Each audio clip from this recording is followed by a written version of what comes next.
Келесі жекпе-жекте ерлер арасындағы 80 килограммға дейінгі салмақ дәрежесінде алматылық Шираев Алексей және астаналық Садуақасов Нұрлыхан кездеседі.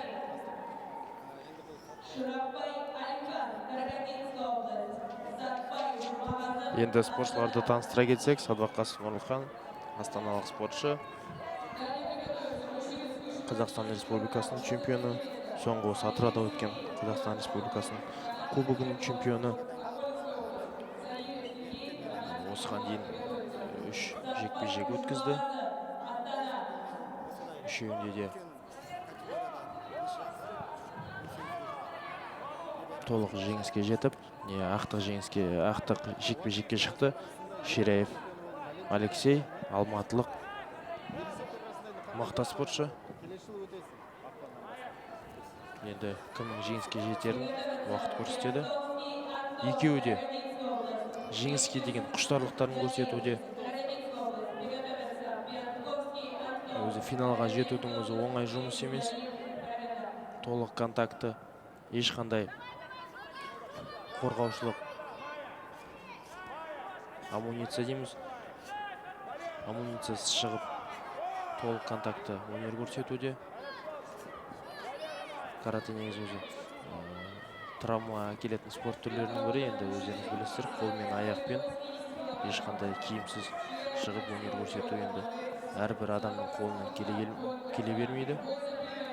Техникасында, физикалық жағынан да, тактикалық жағынан да екі спортшы осы жарысқа дайындалып келгенін көрудеміз. Садуақасов Нұрлыханды айта кетсек, 17 шілде айында 96 жылы Ақмола облысында дүниеге келген. Қазақстан Республикасының чемпионы, спорт шебері, қара белбеу бірінші дан иегері. 2005 жылы Астанада Хамзин Азамат Мұқантайұлының бастауымен спортпен айналыса бастады. 2011 жылы Қазақстан Республикасының құрама командасы сапында өнер көрсете бастады. Сол 2011 жылдан бастап Қазақстан Республикасының ерлер-әйелдер арасында бас жаттықтырушысы Абжанов Дастан Дүйсенбайұлының басшылығымен еліміздің туын көкке көтеріп жүр. Осы 2016 жылы Азия кубогында Қытайдың Ханчжоу қаласында өткен жарыста екінші орын иегері атанды. Жетістіктеріне тоқтала кетсек, Европа чемпионаты 3-ші орын 2013 жылы, 2014 жылы Европа чемпионаты Варна, Болгарияның Варна қаласында өткен жарыста 3-ші орын иегері атанды. Қазақстан Open 2015 жылы финалдық жекпе-жекте жеңіліп 2-ші орын алса, одан кейін Қазақстан Республикасының чемпионаты Көкшетау қаласында 1-ші орын. Өздеріңіз айтып кеткен абсолюттік салмақта Азия чемпионатында өзі 80 килограммға дейін өнер көрсетсе де, 2 жылда бір рет ерлер-әйелдер арасында абсолюттік салмақта Азия чемпионаты өтеді. Сол жарыста 2-ші орын иегері атанды.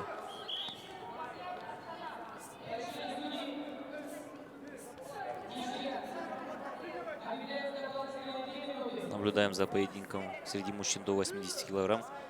На татами встречаются сильнейшие спортсмены этой категории. Садуақасов Нұрлыхан из города Астана и его оппонент Шираев Алексей из города Алматы. Закончился упорный первый раунд, 3-минутный.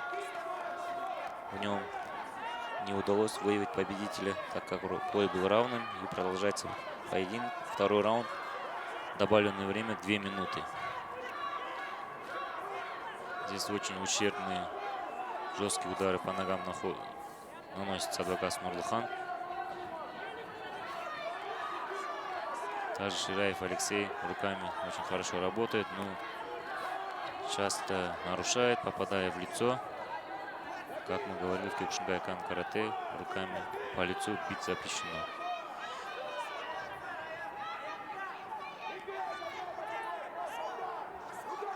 Очень упорный поединок. Бой за первое место, за звание чемпиона международного турнира. Ребята друг другу не уступают. Сами слышите, такие поединки очень сильно заводят публику. Они показывают хорошую, сложную технику.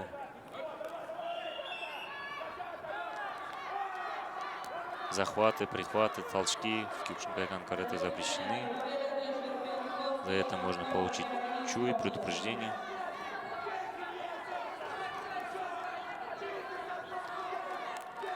Очень упорный, сильный бой идет. Вот, вы сами видите нарушение со стороны Ширяева. Рефери не останавливает поединок. Боковые судьи показывают нарушение со стороны Ширяева Алексея.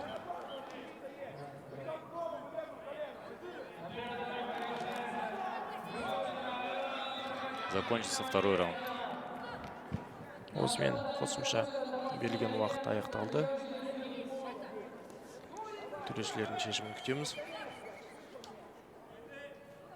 Ерлер арасында негізгі уақыт 3 минут. Жеңімпаз анықталмаса қосымша уақыт беріледі 2 минут.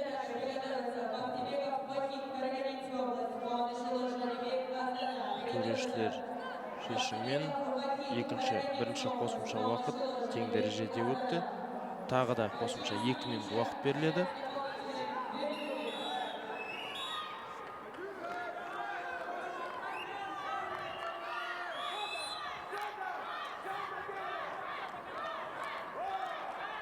Итак, добавили еще одно дополнительное время.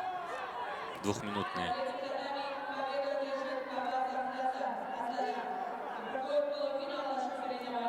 Несмотря на усталость и ущерб, нанесенный соперником, бойцы продолжают биться до конца. Садвакас Нурлхан показывает рефери, что было нарушение, удар по лицу. Бой продолжается. Енді мынау алматылық Ширяев Алексейге келетін болсақ, ол ақтық финалға деген жекпе-жекте ресейлік Свердловск облысының спортшысы Поляков Ильямен кездесті. Ол жекпе-жекте бастапқы негізгі уақытта жеңімпаз анықталмай, қосымша уақыт нәтижесінде Ширяев Алексей жеңімпаз атанды. Осы 80 келідегі салмақта өнер көрсетіп жүрген спортшылардың бірі, қателеспесем, Қазақстан Республикасының чемпионаты, алматылық спортшысы өз өнерін көрсетуде, астаналық татамиде. Енді жекпе-жек үлкен деңгейде өтуде. Біраз күш жұмсалды. Ақтық жекпе-жек ешкім жеңісті қолдан бергісі келмейді. Енді Ширяев Алексейдің тарапынан көп қателіктер кетіп жатыр. Рұқсат етілмеген тәсілдер жүргізіп жатыр. Жекпе-жек арасында 2-3 рет бетке қолмен соққылар жұмсалды. Ол каратэде рұқсат етілмеген тәсілдердің бірі. Өздеріңіз көріп жатсыздар. Көп итеруде. Таза жұмыс істеп жатқан жоқ спортшы.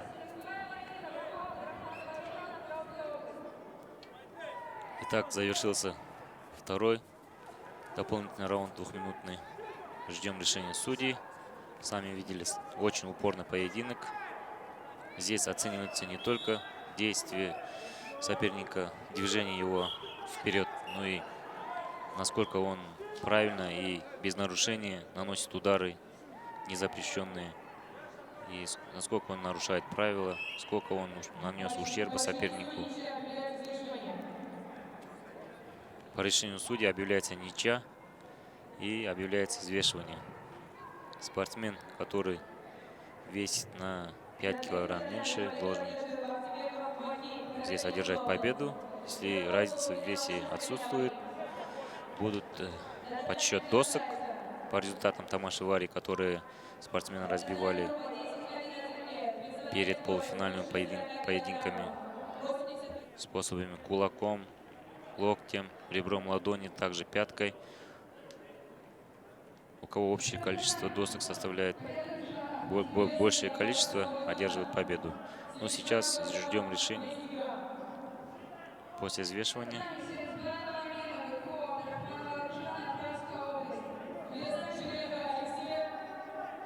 проводится процедура взвешивания.